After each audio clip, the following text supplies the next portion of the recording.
भाई भौणीर मजबूत डोरी राखी सबु संपर्क अलगा भाई भौणीर संपर्क काच भली निर्मल गंगा भली पवित्र ए बंधन भाईर मंगल मनासी भौणी बांधुवा स्नेह प्रेम आवेग भरा डोरी ना होची राखी। भाई भौणीर एक नियर दिन रूपे आम राखी पूर्णिमा पालू।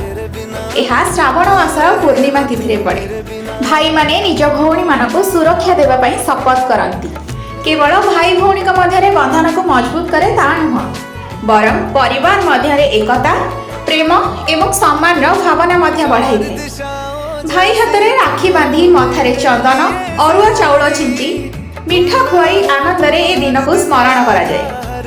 वर्तमान को देखिले ए पर्वर संज्ञा बदली सत हेले कोठी ना कोठी या भितरे रही भाई भौणीर भल पाइबा दूरता भितरे भी कहीं भूली नाहंती रक्षा बंधन।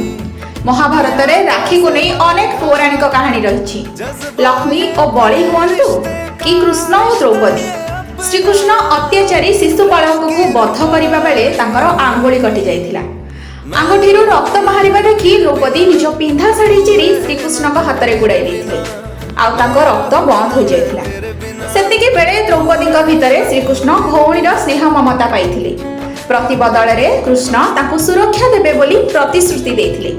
आउ जेतेबेले कुरुसभा रे द्रौपदी को कौरव माने विवस्त्र करुथिले सेतेबेले श्रीकृष्ण कोटी वस्त्र देई द्रौपदी को सम्मान रक्षा करिथिले। भाईर कर्तव्य रखी निजको महान बोली परिचय देथिले कृष्ण। भाई भौणी माने परस्पर पाई थिबा गभीर स्नेह प्रेम एवं सुरक्षार प्रतीक एई पर्व। हिंदू बंगला और मुसलमान को मध्य एकता एवं प्रेमर भावना सृष्टि करने राखी ही एकमात्र उत्स।